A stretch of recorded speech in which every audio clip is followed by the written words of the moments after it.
राम राम मेरे संघर्षशील मित्रों।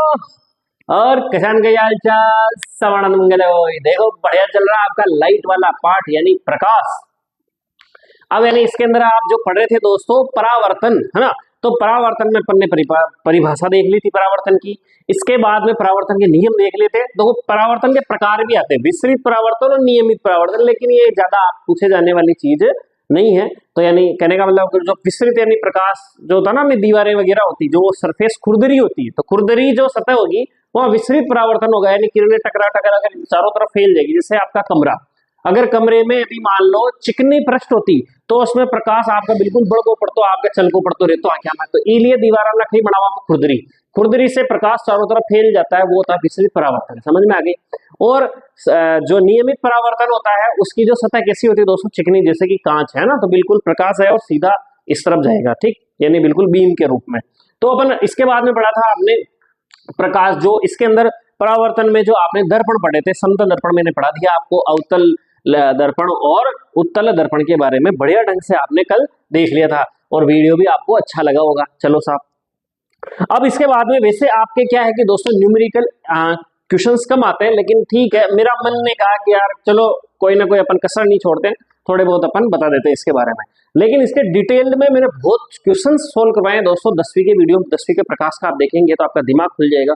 जबरदस्त तरीके से वहां हर चीज का एनालिसिस करते हुए डिटेल में है। लेकिन अपन कंपटीशन का पढ़ रहे हैं, तो यहाँ पर क्या है, कंपटीशन के हिसाब से यहाँ एक सूत्र है। वैसे ये कम पूछे जाने वाली चीजें हैं, फिर भी चलो आ जाए, कभी भूल भरोसे तो फिर कहो मेरे को गले निकालोगे। चलो, तो दर्पण सूत्र होता है दोस्तों 1/f बराबर 1/v प्लस 1/u। यहाँ f का मतलब आप सब जानते हो फोकस दूरी, लेकिन v नहीं जानते। v है दोस्तों प्रतिबिंब, प्रतिबिंब समझ गए ना, फोटो यानी प्रतिबिंब की दूरी। और u क्या है दोस्तों, बिंब की दूरी, बिंब यानी वस्तु की दूरी। भाई जो कितनी दूरी पर बिंब रखा गया है और कितनी दूरी पर प्रतिबिंब बना है, ठीक है, क्लियर मामला। आवर्धन, आवर्धन का मतलब होता है कि मान लो कोई बिंब, मान लो बिंब 2 सेंटीमीटर का है और वो 4 सेंटीमीटर का बन गया, यानी 2 गुना बन गया, यानी कितना गुना बना है वो उसका आवर्धन कहलाता है। 1.5 गुना बना है, 1.3 गुना बना है, 2 गुना बना है, 3 जो है गुना यानी टाइम्स बढ़ा है, 3 टाइम्स बढ़ा है, कितने टाइम्स बढ़ा है, कितना गुना बढ़ा है, वो आपका आवर्धन बताता है। अब इसका सूत्र है दोस्तों कि प्रतिबिंब की ऊंचाई, भाई ऊंचाई से ही तो पता लगाएंगे ना मैं कितना है, तो इसको h2 दिया गया है और बिंब की ऊंचाई जो अपने पास रहती है दोस्तों h1, है ना, इसको h1 से अपन डिनोट करेंगे। और यहाँ कई बार क्या होता है दोस्तों कि आपको ये भी दे दिया जाता है कि बिंब की दूरी और प्रतिबिंब की दूरी इतनी है और एक की हाइट दे दी जाती है बिंब की, तो इसका आवर्धन ज्ञात करो। तब ये कॉमन आपको सूत्र लगाना होगा कि m बराबर S2 बराबर H1 बराबर -v/u। एक सवाल करके मैं यहाँ बता दूंगा ताकि आप इसको समझ जाओ। तो यहाँ यदि m का मान यानी आवर्धन का मान यदि धनात्मक यानी प्लस में आता दोस्तों, तो प्लस में आने का मतलब वो कैसा प्रतिबिंब है, आभासी प्रतिबिंब है, ठीक है। और यदि ऋणात्मक आता है तो वो प्रतिबिंब कैसा, वास्तविक। वही सीधी बात है, वास्तविक आदमी साले उल्टे होते हैं, ऋण वाले है ना, जो भी है। तो यहाँ पर क्या होता है दोस्तों, वास्तविक प्रतिबिंब आएगा, इसका मतलब क्या है, ऋणात्मक है। अब दोस्तों यहाँ आपको समझने वाली चीज है, जो आप क्वेश्चन सोल्व करेंगे उसके लिए आपको चिन्ह परिपाटी आना बहुत जरूरी है, वरना चिन्ह गलत हुए सवाल ही गलत हो जाता है ना। अब यहाँ चिन्ह परिपाटी का मतलब, जैसे आपने, अगर मैं बात करूं अवतल दर्पण की, ठीक है, अवतल दर्पण आप तो समझ गए होगा अवतल, है ना। आप चम्मच देखी होगी दोस्तों, चम्मच, बिल्कुल आप ये चम्मच है दोस्तों। अब ये चम्मच के अंदर ये देखो, ये चम्मच में क्या उभरा हुआ है ना, ये उभरा हुआ है दोस्तों। अगर आप कभी भी चम्मच, मेरी गारंटी दोस्तों, आप चम्मच को आप इस प्रकार से देखना, अभी मेरी तरफ कौन सा मुंह है दोस्तों, आपकी तरफ तो उभरा यानी उत्तल, और मेरी तरफ जो है दोस्तों वो कौन सा है, अवतल है। और मैं अपने आप को यदि देख रहा हूं दोस्तों तो कैसा दिखाई दे रहा हूं मैं, आप यहाँ पर उल्टा दिखाई दे रहा हूं। अगर मेरी तरफ से अगर मैं देख रहा हूं, क्योंकि आप देखो मेरी तरफ पहले वाला ये था, यानी इसका क्या है, धसा हुआ, इसका तल कैसा है दोस्तों, धसा हुआ, ठीक है। और अपारदर्शी माध्यम में, है ना, इसका तल कैसा है, धसा हुआ। आप चम्मच को उठा के देखना दोस्तों, तो ये धसे हुए तल में आप उल्टे दिखाई दोगे, बिल्कुल मैं भी देख पा रहा हूं कि मैं उल्टा दिखाई दे रहा हूं। और यदि मान लो मैं इधर देखूंगा तो पूरे कमरे के चारों तरफ का एरिया इसके अंदर, ये कौन सा, उभरा यानी उत्तल, इसके अंदर आपको बिल्कुल क्लियर दिखाई देगा। अगर आप देखोगे तो बहुत बड़ा एरिया इसके अंदर कवर हो जाएगा, समझ में आ गई। इसीलिए अपन ने इसके क्या बनाए दोस्तों, आपने कल बिल्कुल तरीके से देखा। अब यहाँ पर आपने देखो, यहाँ आप, अगर मैं इसको उभरे हुए इलाके में देखूंगा तो मैं सीधा ही दिखाई दे रहा हूँ, और इसको खड्डे वाली तरफ यानी अवतल वाले भाग को मैं देख रहा हूँ तो मैं अपने आप को कैसा दिखाई दे रहा हूँ दोस्तों, उल्टा दिखाई दे रहा हूँ। बात समझ में आ गई। चलो अब अवतल दर्पण की बात करेंगे, जिसकी परावर्तक सतह कैसी है दोस्तों, धसी हुई है, यानी इधर लेप कर देंगे, चलो साहब, ये मुख्य एक्स बना दिया मैंने। क्या बना दिया दोस्तों? मुख्य एक्स। अब मैं एक सीधी चिन्ह परिपाटी खींच देता हूं। आपने बचपन में पढ़ी होगी संख्या रेखा, वही आप संख्या रेखा मान के चले और इसको आप संख्या रेखा के हिसाब से जीरो मान ले। वाह साहब, ये बात है। फिर तो इस तरफ जाएंगे तो क्या है? धनात्मक। यदि इस तरफ बढ़ेंगे दोस्तों, यानी इस तरफ आप बढ़ रहे हो तो कौन सा निशान आएगा दोस्तों? धनात्मक निशान। कौन सा निशान आएगा दोस्तों? धनात्मक। ठीक है। और यदि मान लो आप यानी ये दाएं भाग दाईं तरफ आप चलोगे तो कौन सा निशान आएगा? दाईं तरफ। यानी इस दर्पण के दाईं तरफ कौन सा निशान आएगा दोस्तों? धनात्मक। और दर्पण के बाईं तरफ चलोगे दोस्तों तो कौन सा निशान आएगा दोस्तों? ऋणात्मक। कौन सा निशान आएगा दोस्तों? ऋणात्मक निशान। यानी ये बाईं ओर, ठीक है, बाईं ओर कौन सा निशान है? ऋणात्मक। यदि आप ऊपर की तरफ चलते हो दोस्तों, ऊपर यानी ऊपर की तरफ, यानी बिंब यदि सीधा है, ऊपर का मतलब क्या है? बिंब कैसा दोस्तों? सीधा है ना? ये बिंब सीधा ही रहेगा हमेशा। तो ये कैसा रहेगा दोस्तों? ऊपर की ओर चलते हैं तो क्या आएगा? ये धनात्मक। क्या होगा दोस्तों? धनात्मक। यदि आप नीचे की ओर, यानी बिंब उल्टा बन रहा है दोस्तों, कल बताया था ना आपको, बिंब कैसा बनेगा दोस्तों? उल्टा। मान लो ये एक लाइन है, अगर ये तो देखो इस प्रकार से तो सीधा प्रतिबिंब, और इस प्रकार से बन रहा है तो उल्टा प्रतिबिंब बन रहा है। ठीक है। अब इसके बाद में देखो, अगर नीचे की तरफ यानी उल्टा प्रतिबिंब बन रहा है तो यानी यह सीधा प्रतिबिंब है ना, सीधा। और इधर मान लो उल्टा बन रहा है दोस्तों, उल्टा। तो उल्टे के लिए क्या इस्तेमाल करेंगे दोस्तों? ऋणात्मक। क्या इस्तेमाल करेंगे? कौन सा निशान इस्तेमाल करेंगे दोस्तों?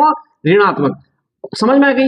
अब आप मुझे बताएं, अगर कहते हैं कि अवतल दर्पण का फोकस, अवतल दर्पण का फोकस धनात्मक होगा या ऋणात्मक, तो आप देख के बिल्कुल बताएंगे साहब, अवतल दर्पण का जो फोकस इस तरफ था, अवतल दर्पण का फोकस इस तरफ था, तो यानी इस तरफ तो साहब ऋणात्मक है, यानी बिंब भी इधर ही रखने में आएगा। यानी अवतल दर्पण के बिंब की बात की जाएगी, भाई 30 मीटर की दूरी पर बिंब रखा हुआ है, तो आप उसको क्या बोलोगे कि दूरी के बिंब के लिए क्या इस्तेमाल किया जाता है? यू। और 30 मीटर की दूरी पर रखा गया है, तो क्योंकि इस तरफ होता है हमेशा सारे बिंब प्रतिबिंब इधर ही बनेंगे दोस्तों, तो इसका जो बिंब होगा वो क्या लिया जाएगा दोस्तों? ऋणात्मक, यानी -30 लिखा जाएगा। समझ में आ गई बात? चलिए, अगर मान लो इधर की बात करेंगे तो इधर की आप देखो, आप यहां बात करेंगे उत्तल की, ये उत्तल दर्पण, ये लो साहब उत्तल दर्पण। अब उत्तल दर्पण का मतलब क्या है? इसकी सतह कैसी है दोस्तों? उभरी हुई। तो पेंट में इधर कर दूंगा ना खड्डे की तरफ। अब इस प्रकार से चिन्ह परिपाटी बनानी है, तो इसका फोकस किधर होगा? क्योंकि गोला, देखो आपको ये नहीं समझना है कि भाई किरणें तो इधर से आएगी, किरणें हमेशा किधर से आएगी दोस्तों? इधर से। लेकिन आप सोचो कि इसका अगर मान लो ये गोला इस प्रकार से है ना, तो इसके सब कुछ फोकस वगैरह, सेंटर ऑफ कर्वेचर इस तरफ ही रहेंगे। यानी अवतल का फोकस जो होगा, अवतल का जो फोकस होगा दोस्तों, अवतल का ये जो फोकस होगा, ये हमेशा कैसा होगा? इस तरफ राइट साइड में, यानी दाईं ओर कैसा होगा दोस्तों? धनात्मक। कैसा होगा दोस्तों? इसका धनात्मक फोकस होगा। समझ में आ गई? और इधर रखने में आएगा दोस्तों बिंब। बिंब हमेशा इधर ही आएगा, क्योंकि परावर्तक सतह ये है तो किरणें भी इधर से आएगी। तो यानी बिंब हमेशा कैसा होगा दोस्तों? ऋणात्मक। यानी आपने क्या समझा? चाहे अवतल हो भाई, इसमें भी किरणें इधर ही आएगी, बिंब इधर ही रखने में आएगा दोस्तों। ठीक है, बिंब इधर ही है। अब ये जो बिंब है हमेशा कैसा होगा दोस्तों? बिंब हमेशा कैसा होगा दोस्तों? ऋणात्मक होगा। कैसा होगा? ऋणात्मक। अब आपको पता है, कल आपने देखा था अवतल दर्पण से बने जो प्रतिबिंब थे वो कैसे दिखाई दे रहे थे? उल्टे। तो उल्टे प्रतिबिंब यानी नीचे की ओर कैसे होंगे दोस्तों? ऋणात्मक। बात समझ में आ गई? इसका भी बिंब ऋणात्मक, इसका भी बिंब कैसा? ऋणात्मक। लेकिन आपने देखा उत्तल दर्पण से बने प्रतिबिंब हमेशा कैसे बन रहे थे दोस्तों? दर्पण के इस तरह बन रहे थे। और आभासी, आभासी का मतलब क्या हो गया दोस्तों? धनात्मक। आभासी का मतलब कैसा हो गया दोस्तों? धनात्मक। और सीधे बन रहे थे, सीधे का मतलब भी कैसा होगा दोस्तों? धनात्मक। तो निशान का बहुत ज्यादा ध्यान रखें, एक बार इसको ऐसे ही छाप लो ताकि आपको याद रह जाए। समझ में आ गई बात? तो उत्तल दर्पण का फोकस हमेशा धनात्मक और अवतल दर्पण का फोकस हमेशा कैसा होगा दोस्तों? ऋणात्मक होगा। ऐसे ही छाप लो। फिर एक मैं क्वेश्चंस लिखा देता हूं आपको।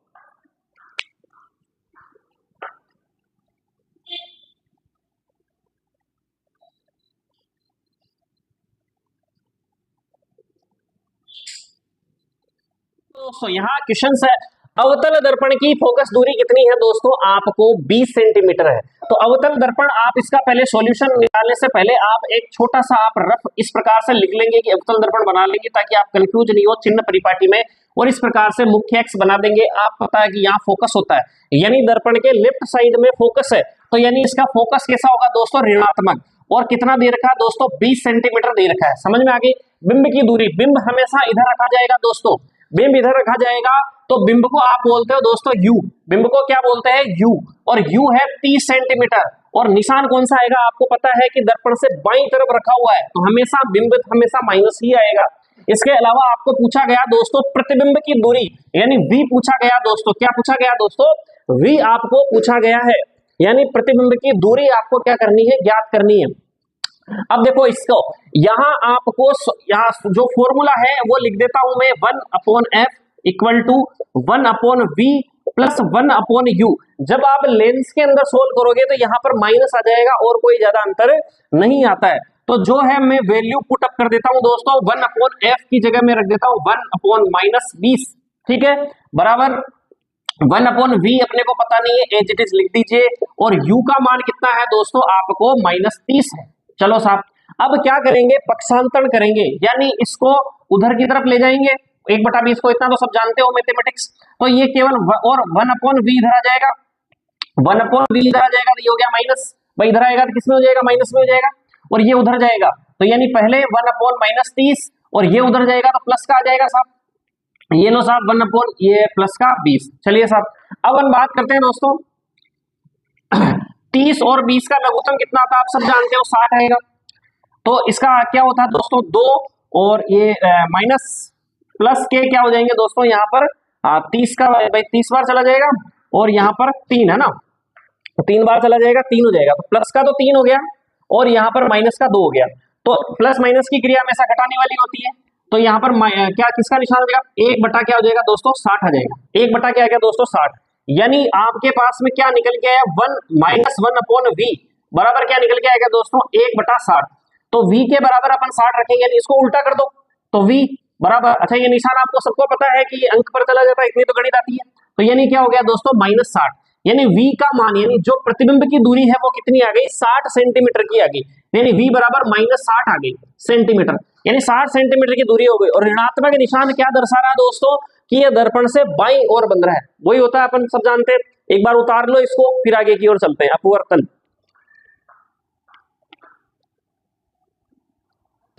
हाँ दोस्तों अपन शुरू कर रहे हैं अपन अपवर्तन के बारे में, यानी अपवर्तन में रिफ्रैक्शन, ठीक है, रिफ्लेक्शन तो था परावर्तन, और ये है रिफ्रैक्शन, ठीक, अपवर्तन।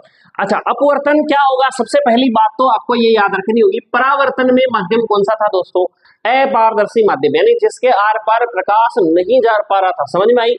और अपवर्तन में क्या होगा दोस्तों, पारदर्शी माध्यम होना चाहिए, कौन सा माध्यम होना चाहिए, पारदर्शी माध्यम होना चाहिए, यानी प्रकाश जिसके आर पार जा सके। मैं आपसे पूछता हूं कि क्या जल पारदर्शी है या अपारदर्शी, हाँ साहब बात तो सही कह रहे हो यार, तो कन्फ्यूजन वाली बात होगी है ना, मतलब शकल भी दिखा ऊपर अंदर, यानी तो पारदर्शी हो तभी शकल दिखे, लेकिन हल्की दिखती। लो दोस्तों वो क्या है, जल क्या है दोस्तों, पारदर्शी माध्यम ही है, यानी उसमें अपवर्तन वाली घटना भी होती है, लेकिन अगर आप चेहरा देखते हो तो उसके अंदर चेहरा भी आपका दिखाई देता है, चेहरा दिखाई देने का मतलब उसमें परावर्तन की घटना भी होती है, यानी ऊपरी सतह पर वो परावर्तन की घटना होगी दोस्तों जब, है ना, और वैसे उसमें अपवर्तन की घटना भी होती है, यानी वो पारदर्शी माध्यम, यानी प्रकाश उसके आर पार जा सकता है।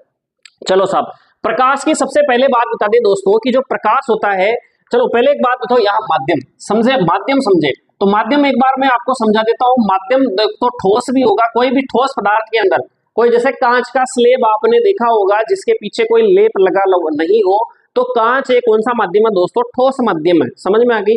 हीरा हो गया, ये सब ठोस माध्यम है, इसके आर पार प्रकाश जा सकता है, यानी प्रकाश ठोस में प्रवेश करेगा, यानी द्रव, द्रव भी एक माध्यम है दोस्तों, जल है कुछ भी है ना, और गैस, ये 3 माध्यम हो गए दोस्तों। यहाँ पर गैस जो हवा है, जो आप देख रहे हो चारों तरफ, गैस माध्यम में खुला जो ऊपर है क्योंकि हवा ही है, तो यानी ठोस द्रव गैस 3 माध्यम हो गए दोस्तों।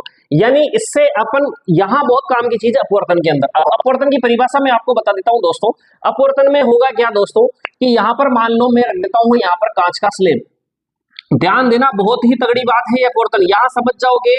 और ये एक प्रकार का दोस्तों ऐसा दानव है जो नहीं होता वो भी दिखा देता है अपवर्तन, यानी झूठी चीज है, झूठी नहीं है फिर भी दिखा देता है कि ये प्रकाश की किरण ही दोस्तों, यानी प्रकाश किरण, प्रकाश की जो किरण आई दोस्तों, और किरण कैसी आ रही है यहाँ पर टेढ़ी, इसमें बहुत बड़ी विज्ञान है, सीधी आएगी तो अपवर्तन नहीं होगा, ये टेढ़ी ही आनी चाहिए, तिरछी।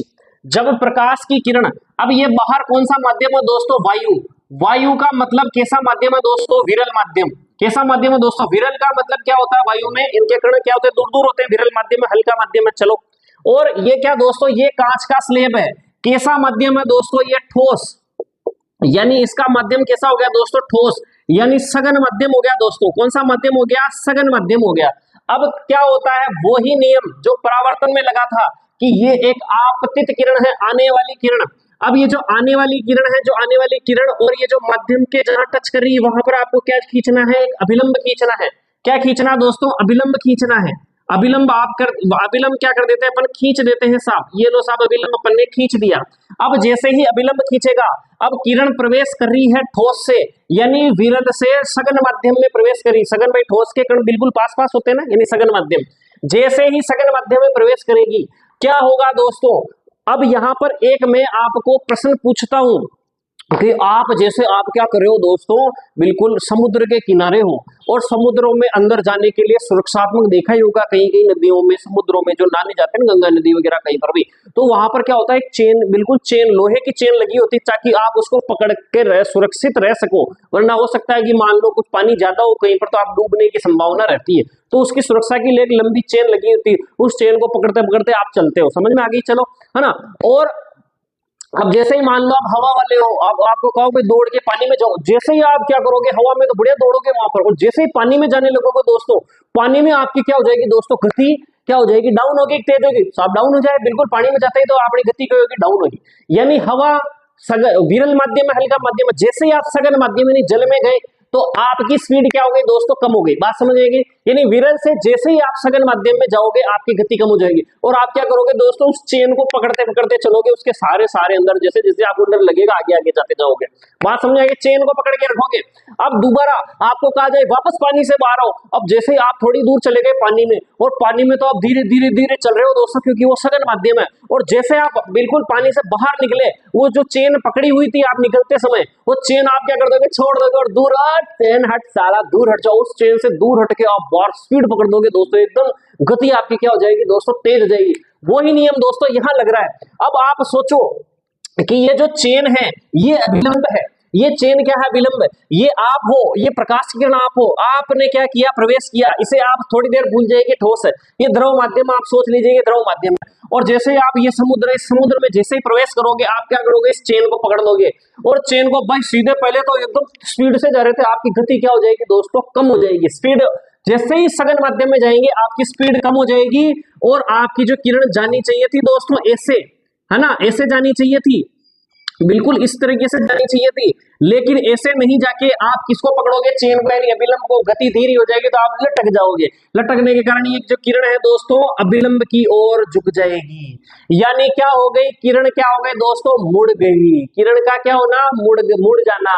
अपवर्तन, यही अपवर्तन है दोस्तों, बात समझ में आई। अपवर्तन क्या है, जब भी कोई प्रकाश की किरण सघन माध्यम या विरल माध्यम में, यानी एक माध्यम से दूसरे माध्यम में जाती है, परिभाषा क्या लिखनी है कि जब भी प्रकाश की किरण एक माध्यम से दूसरे माध्यम में जाती है तो वो अपनी दिशा में परिवर्तन हो जाता है। उसकी दिशा में क्या हो जाता है दोस्तों, परिवर्तन हो जाता है, या पथ में विचलन हो जाता है। भाई सीधी जा रही थी, जाते जाते क्या हो गई, मुड़ गई, या अपनी दिशा से क्या हो जाती है, मुड़ जाती है, पथ से विचलन हो जाना। ये सबके सब क्या कहलाते हैं दोस्तों, अपवर्तन कहलाते हैं। अब फिर से देखो, अब ये कुछ किरण पारदर्शी तो बाहर तो निकलेगी, प्रकाश किरण बिल्कुल निकलेगी साहब। तो जहां पर आप ये जो प्रकाश किरण यहाँ क्या बनाना, आपको अभिलंब बनाना है। वही चेन, अभी आप पानी में हो, जैसे ही बाहर निकलोगे, चेन अभी तक चेन को पकड़े हुए थे, बाद में क्या करोगे, हट साला चेन बाहर निकल, तो चेन से बाहर, यानी इस अभिलंब से अब आपकी स्पीड भी बढ़ गई दोस्तों। जैसे ही बाहर आए तो क्या होगा, जैसे बाहर आए आपकी स्पीड भी बढ़ गई, चेन को भी छोड़ दिया, तो यानी इस चेन से क्या हो जाओगे, दूर,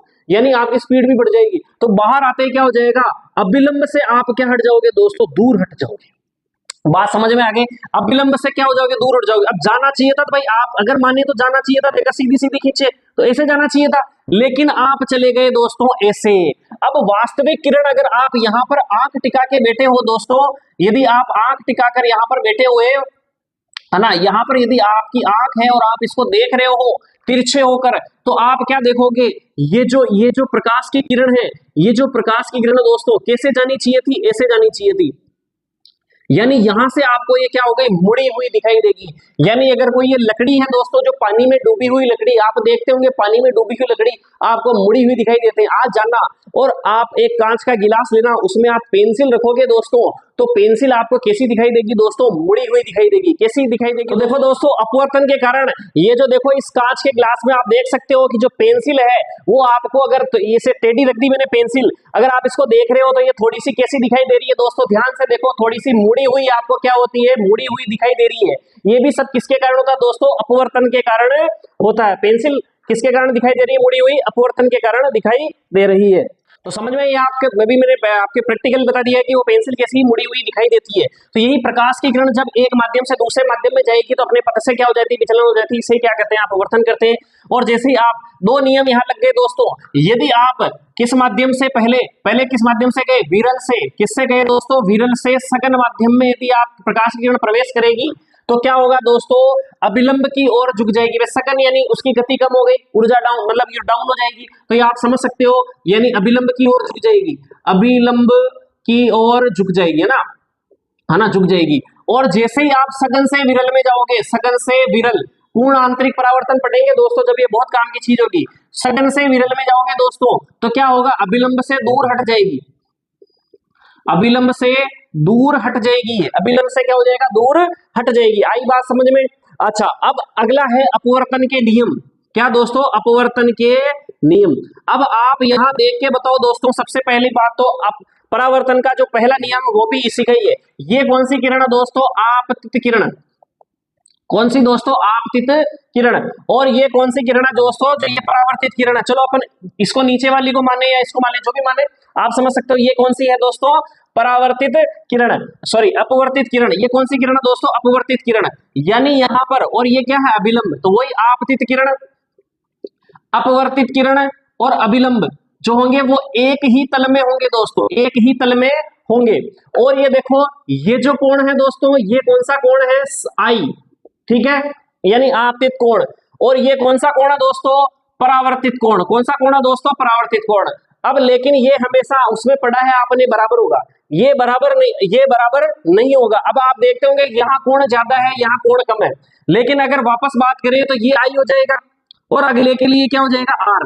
तो यहाँ आई छोटा हो गया, आर बड़ा हो गया। कहने का मतलब इनका जो अनुपात होगा दोस्तों वो कैसा होगा, एक स्थिर अंक होगा, यानी एक बढ़ेगा तो दूसरा ऑटोमेटिक घट जाएगा और दूसरा घटेगा तो पहला ऑटोमेटिक ही बढ़ जाएगा। अगर आप देख सकते हो यहाँ पर ये आई हो गया आपतित कोण और ये परावर्तित कोण, सॉरी अपवर्तित कोण। अब यहाँ इस तरीके से ये मान लो किरण अब आपतित किरण ही होगी क्योंकि यहाँ अभिलंब खींचा। अब नया अपवर्तन देख रहे हैं यहाँ पर, तो ये हो गया सॉरी आपतित कोण और ये आर क्या हो गया दोस्तों, अपवर्तित कोण। तो यहाँ पर एक नियम लगेगा दोस्तों, इनको कहते हैं sine I upon sine R, है ना।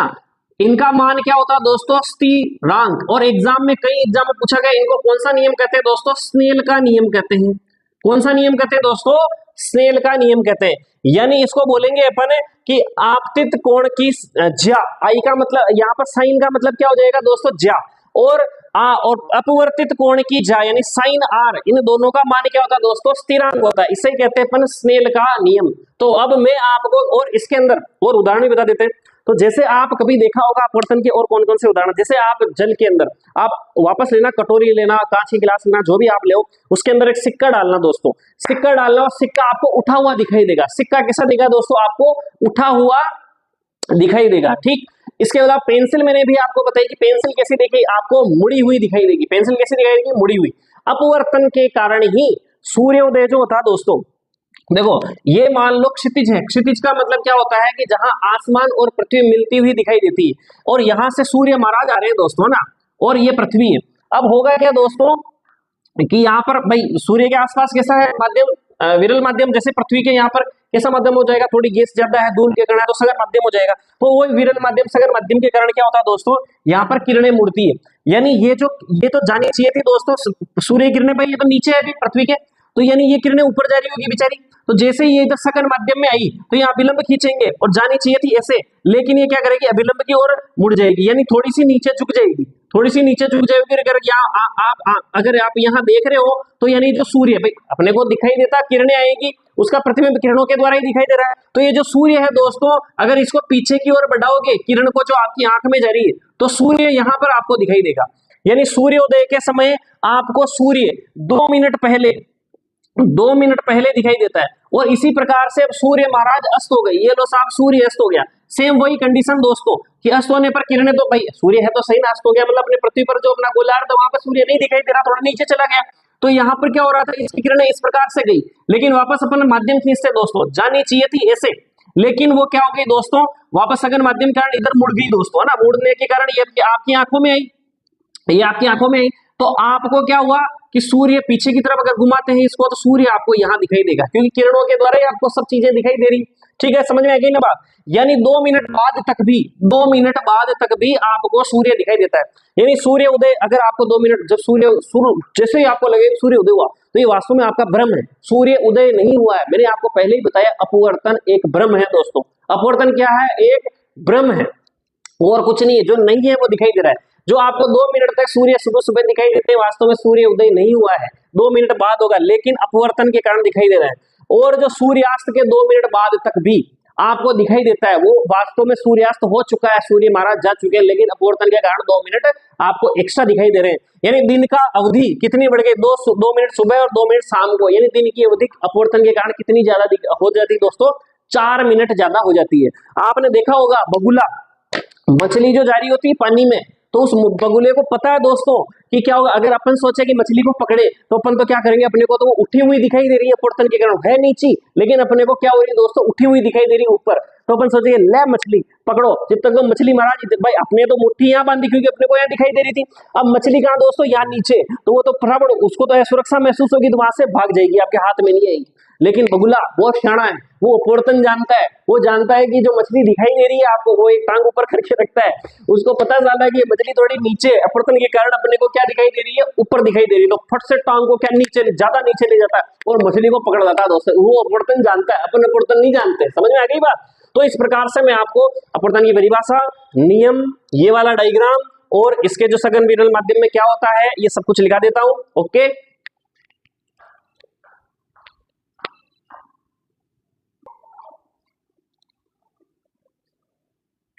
हाँ दोस्तों छापो एक बार इसको, फिर अपन आगे की ओर चलते हैं ना। एक बार इसको छाप लो, फिर कांच के स्लेब वाला डायग्राम और नियम लिखा देता हूं मैं। ठीक है, तीनों कंडीशन लिखा दी, जब सकन से विरल में जाएगा, विरल से सकन में जाएगा। और एक कंडीशन क्या है कि मैंने बताया ना, टेढ़ी किरण होनी चाहिए, यानी आपकी दृष्टि टेढ़ी होनी चाहिए, किरण टेढ़ी होनी चाहिए, वस्तु टेढ़ी रखी होनी चाहिए। ठीक है, तो अगर आप सिक्के को उठा हुआ दिखाई देना चाहते हो तो आप साइड से देखना होगा टेढ़ा होके, ऊपर से देखोगे तो नहीं दिखाई देगा। क्लियर मामला, अपवर्तन नहीं होगा। हाँ दोस्तों छाप लो, अपवर्तन के नियम लिख दिए, कांच वाली स्लेब वाला जो बताया था आपको दोनों लिख दिया मैंने। अब इसके बाद में आपके मैं वो लिखा देता हूं, अपवर्तन के जो यूजेस हैं, जो भी आपके प्रभाव दिखाई देते हैं अपवर्तन के कारण क्या क्या होता है, वो मैं लिखा देता हूं। इसका स्क्रीनशॉट लीजिए। हाँ दोस्तों देखो छापो, अपवर्तन के दैनिक जीवन में अनुप्रयोग लिख दिए मैंने सारे। कोई तालाब उथला हुआ दिखाई देता है, उसमें मछलियां उठी हुई दिखाई देती, पानी में रखा सिक्का ऊपर उठा हुआ दिखाई देता है, और पेंसिल मुड़ी हुई दिखाई देना, और तारों का टिमटिमाना, सूर्य से कुछ समय पहले 2 मिनट है ना, कोई 2 मिनट जो 4 मिनट का समय बढ़ जाता है, और पूर्ण आंतरिक परावर्तन। देखो दोस्तों पूर्ण आंतरिक परावर्तन ये थोड़ा सा लंबा टॉपिक है, तो मैं इसको अपन कल ले लेंगे ना, तो इसको बढ़िया समझा देंगे। तो ये अनुप्रयोग आप लिख लीजिए, स्क्रीनशॉट ले लीजिए। वीडियो अच्छा लगा हो तो लाइक से सब्सक्राइब करते हैं। ओके, कल मिलते हैं। जय सिया राम।